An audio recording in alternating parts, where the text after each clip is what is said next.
If you look at all the billionaires, all the people that are worth $500 million or more, all the people that are worth $100 million or more, all the people that make $1 million or more a year, they all employ these three things. And none of them procrastinate. None of them make excuses. They have a habit of doing it now. Do it now. Do it now. You take advantage of this material. You use your willpower to employ these three steps. Think big, show initiative, and do it now. And watch your life skyrocket.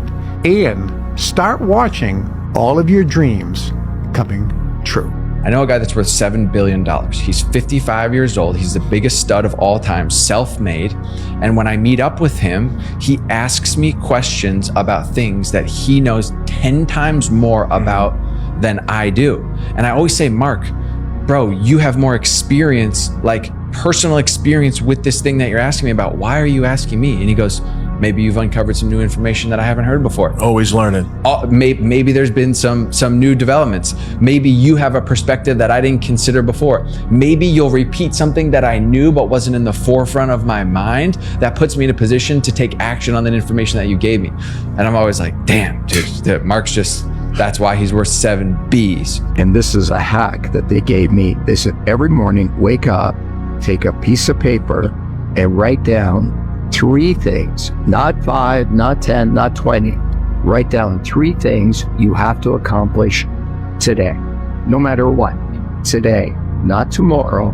Do not go to sleep until these 3 things are done. Hey Colin, how can I become a billionaire? It's a great question, Zoe. There's one thing that I've noticed being the CEO of a private aviation company that's pretty common pretty much among all of the highest spending net worth clients. And there are a couple things. The first thing is they have the strictest daily routine, but they're very disciplined in their schedule, which allows them to be more effective in other parts of their life. The second thing is they eat healthy. It really supports them in their day, makes them work better, and makes them better as people physically. The third thing that I notice is pretty consistent is they're all pretty big avid readers. And usually these books aren't really fiction books, no hate against fiction books, but they're big on personal development, biographies of successful people, or different really highly technical books on specific fields that they're either invested in, companies that they own, or that they want to learn more about. So they're always using their time to grow themselves physically, mentally, and overall just more as a person. I challenge anybody to do the following. Take 4 subjects: sales, negotiation, human nature, and money. Go to Amazon. I will fund this if somebody wants to do this.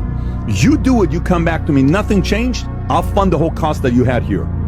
4 topics. Read every book on negotiation, above 400 reviews on Amazon, that's 4+ star. Read any book that's above 4 star, 25 of them, 400 reviews on sales. Read any book on human nature, psychology, persuasion, negotiation, any of that stuff. 4 star, like how to win friends, all that stuff. Then read any book on money with 400+ reviews. Read principles, like things like that by Dalio, by Buffett. And for 2 years, obsess over doing that. For 2 years, obsess over doing that. 2 years later, work your ass off and improve in a marketplace. Figure out a way to improve your attitude. Sometimes half the battle is people have some shitty, negative, unattractive attitudes. They're a crap magnet. Everything is shitty. Everything is complaining. Everything is somebody else's fault. You read those 4 topics, 2 years. Work your ass off, come back to me 2 years from now. Matter of fact, you won't even come back to me because you forgot about it because you're killing the marketplace. The market rewards people who outwork and out-improve. It's proven. You have to be passionate about one thing. Be great at one thing. The world will reward your knowledge of a very narrow field. So the analogy I always use is, Tom Brady, I love NFL football. Tom Brady gets paid $25 million a year to throw the ball. He doesn't get paid to block. He doesn't get paid to tackle. In fact, when he does those things, people freak out. Be Tom Brady. Be world class at one thing.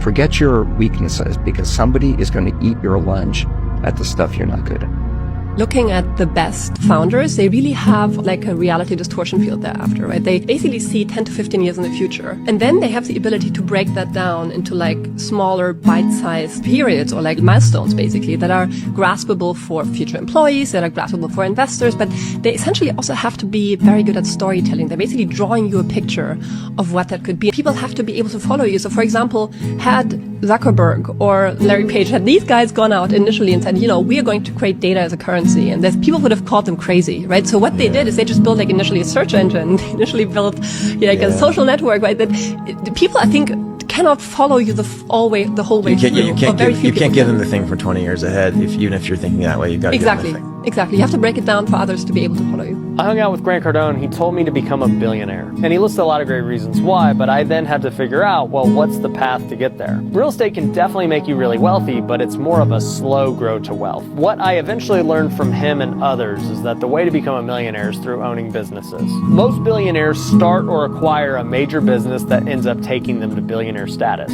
But others simply acquire a bunch of different businesses and roll them all up into a parent company. And for me, I've realized I'll essentially be taking that path. I'm gonna have to acquire businesses going forward, and by doing this, there's a good chance that one of them ends up being a potential billion-dollar opportunity, and then take that money to either reinvest into more businesses or real estate. And this is exactly what guys like Cardone and Hormozi are doing, but it's also what big companies like Berkshire Hathaway have always done. So if you want to become a billionaire, it's going to include you either starting or buying businesses. I want to say this to anyone who's listening. If there's anything you listen to, all the stuff that I described that was really tough, that I went through, was not as hard as me quitting my job. By far, the hardest decision of my entire life, bar none. The things that I was actually caught up with were the opinions of other people. Opinions of my father, the opinions of the people that I went to school with who I thought would judge me for leaving this good job to probably become a failed gym. I was going to go from peak white collar to a very blue collar, profession making significantly less because I, quote, loved it.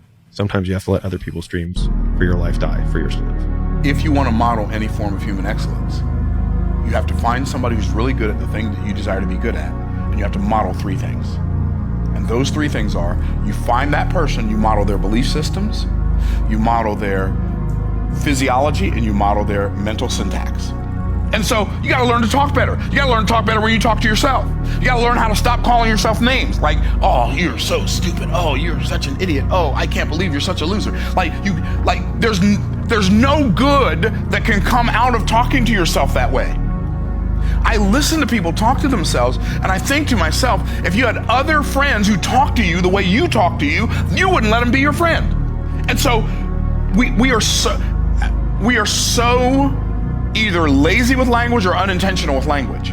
What would happen if you became hyper intentional about every thought you think and every belief you have and every story you tell yourself, especially the stories you tell yourself about yourself and your chances? What would happen? You leveled that up.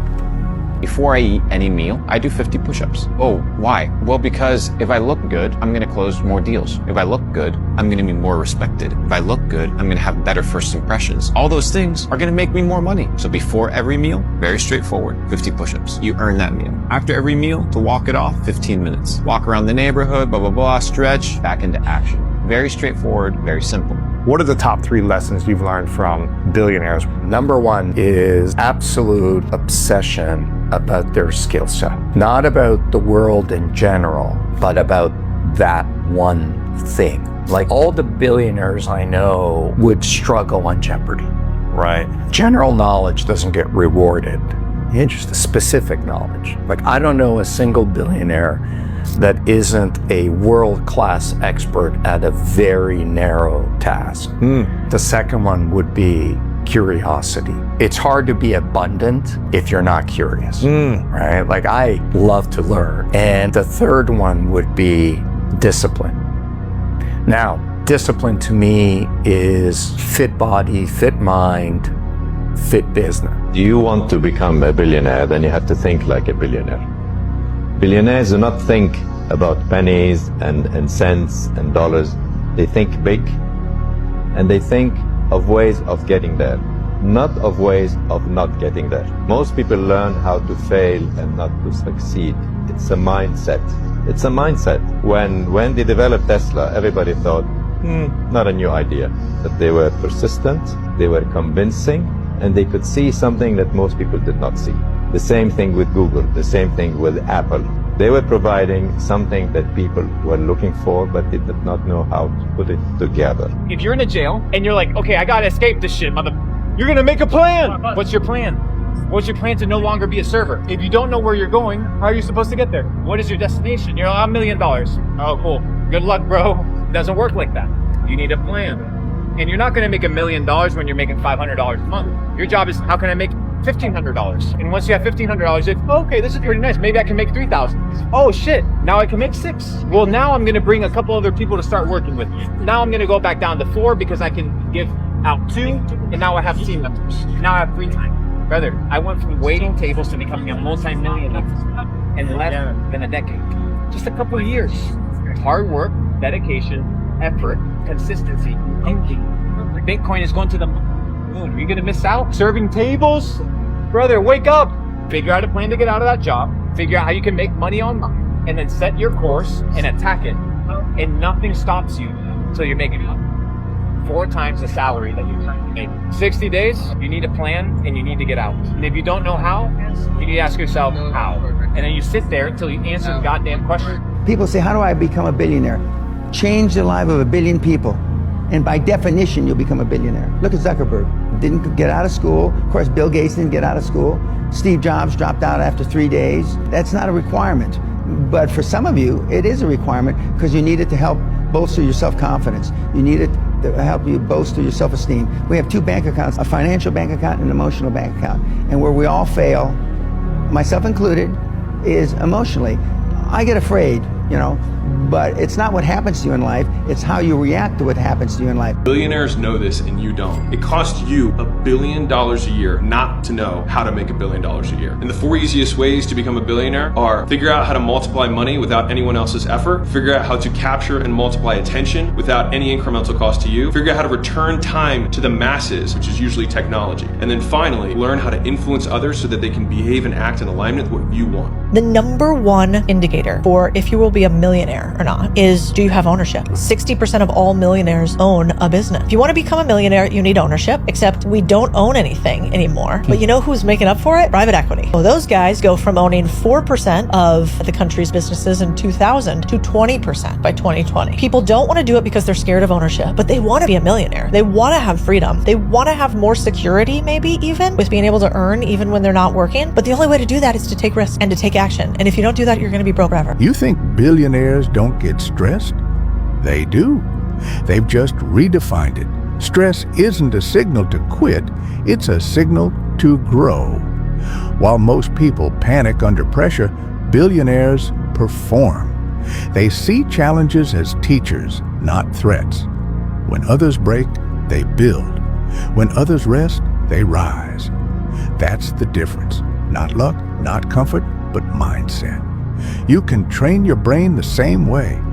Turn your stress into strategy, your fear into focus. I would be a millionaire easily in 6 months, without a doubt. There's no question in my mind. What would be those 3 steps to rebuild that $1 billion real estate empire? Give us the blueprint right here. Sure. Well, the first thing I would do is, again, I would go find an asset that people want, number one. And I would not screw around with small ones. I would go find a shopping center, I'd go find an office building that's vacant or having a problem, and I would look at as many of those as I could, and I would look for a solution, whatever it is. It could be converting an office building to multifamily, it could be converting an office building to self-storage, it could be whatever. It didn't really matter. But I would just go look at anything I could. Because now I've done all those things. And immediately I would have it full with just putting it out, especially now, guys. When I started, I was printing business plans and flying across the country or flying across the world, raising capital in rooms, right? It's so much better now. You can hit a button, put stuff out online. People know you. They reach out to you. You can have a phone call. Your time's collapsed. It's so much easier right now. How to become a millionaire, and the only way to become a billionaire. Find a problem that a lot of people have. Build a solution that people are willing to pay for, that either solves the problem if no one's ever solved it before, or solves it better than anyone's ever solved it before. My good friend Blake Anderson did this. He's 23 years old. He didn't know how to code. He taught himself using ChatGPT and then built 3 back-to-back super viral apps. Now he's a millionaire. Posted on Twitter today that a lot of people do talk about this being startups, building solutions, business in general. But here on short-form platforms, the overwhelming discourse is around course selling. to be some middleman somewhere. They talk about side hustles and drop shipping and SMMA and day trading and Forex and white labeled SaaS. All of these are drone occupations, and none of them are doing the formula that I laid out at the beginning of the video. If you are just a middleman grabbing dollars from somewhere else in the system, you will never make that much money. And for those particular ones that I mentioned, the competition is incredibly high. Want your best chance at becoming a millionaire? Do what Blake did. Find a market opportunity by solving a problem and selling your solution. It's not easy because, like in the case of Blake, you may not have the skills to build the solution yet. But because Blake was someone who was actually going to make it and wasn't just talk, he filled the gap in those skills by learning and brought on co-founders to augment the team in the places that he truly had shortfalls. But it really is that simple. Less dropshipping, more building. Once you shift your mindset, you don't have to struggle for it anymore. These 5 things help you to magnetize abundance. Let go of the belief that money is hard to earn. This is a limited consciousness mentality. Use the mantra 3 times. Money flows to me with ease. Every time you open your account or deposit a check. Words are spells. That's why it's called spelling. Change your reaction to unexpected expenses. If your laptop breaks, your headphones stop working. Stop stressing out. See this as money doing its job and solving problems. This shift will make you feel more in control and magnetize even better items. Start to bless every single transaction. Whatever you pay for something big or small, say this. This money will bring good to me and the person receiving it. This small shift will change your relationship with money. Start tipping generously. The most magnetic women I know tip generously because they know it will come back to them tenfold. They don't come from a lack mindset. Stop avoiding your bank account. Check it with confidence. Where negativity goes, negativity flows. Open it positively until it reflects positively. When you're asking for more money, you must not continue to tell the story, I don't have enough money. You cannot continue to point out the absence of something you want without holding yourself in resistance to something that you want. You cannot continue to tell the story of what is if you want something to change. Because as you tell the story, you activate the vibration within you. But it isn't just that you don't get the money you want or the lover you want when you beat the drum of the absence of it. It's not only about that. We know for most of you that's what it's about. Just give me the money and the lover and then I'll be good. But it's far more than just not obtaining the things or experiences that you want. It's that when you beat the drum of the absence of something that you have become, you tear yourself apart. You don't feel good. And the result is you feel the negative emotion that is the indicator of that, you see. So, it is our desire that you understand that the art of allowing is the process that you want to learn. Law of attraction is at the basis of all things. And the art of allowing is the way you apply your understanding of the gap between who you are in this body and who you really are. It's the way you manage your vibrational gap. Take this stuff. Most people are not in harmony with money. They're really not. The average person is struggling all the way through their life. And they saw their parents struggle, and they're doing the same thing. School does not teach us how to earn money. Most people's attitude towards money is very confused because they really don't understand. And we've been raised to believe you go to work to earn money. Just go to work. Well, going to work is not the answer to earn money.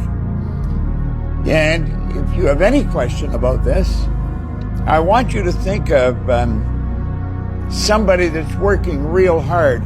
When I say that, I think of somebody maybe in the southern part of the hemisphere where it's very, very hot, might be up over 100 degrees, and they're on the road with one of those jackhammers breaking up concrete or something. Those people don't earn very much money. Now that's just about as hard a work as you're going to find. You provide service to earn money. You don't work. You provide service. I want you to think of some of the great recording stars. They earn millions, literally millions of dollars. And they really don't work at all. They sing, they get together and they jam with different groups. They go on stage and they sing. They got their recordings playing all the time. Millions of people are being entertained. And that's why they're earning so much money. They're providing a service.